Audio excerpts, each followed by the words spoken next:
Kasi kung ang sabihin ay wala nang bigas, dapat kung gusto yung balikin na naman. Pauwi na talaga. Balikin na naman. Hindi mo complete. Hindi mo yung kaawali. Hindi kaya maganda. Ayusin nga naman yung ano ni Miken eh. Kung laging puro alibay na walang bigas, tatakas pag wala mong pera, balik na naman.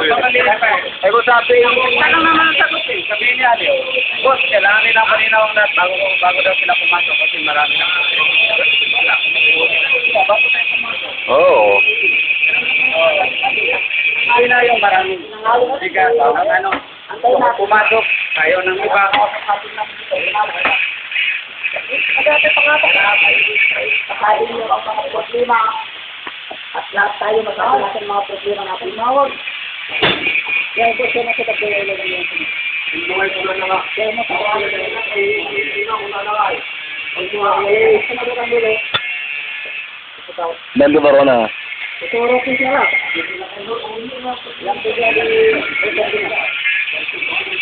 Ano ba? Si ano din? Nasa Northern Tagalog. Oo. Umuha ka na ng tikay.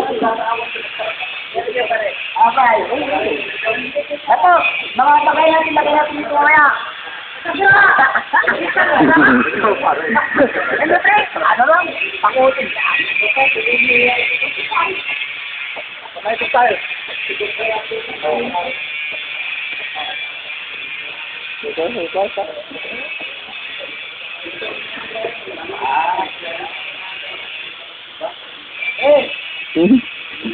Oh, ito muna kayo. Huwag kayo kasi aalis. Ipat sa punong Umating siya ngayon, wala rin magawa.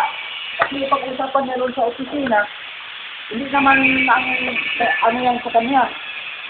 Tawagan niya pa mga si Benson, si Susan, pag-usapan nila muna sa opisina, dumating siya ngayon, wala rin magawa niya. Kaya nag-uusap yun sa kanya. Hindi naman siya nag-ano yan lahat.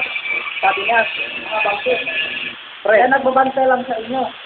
Nag-aaring. Pre, hanggang ngayon ba, hindi pa nila tanong sa opisina, noon pa namin sinabi yan. Kaya nga, sabi niya na, kasi parang wala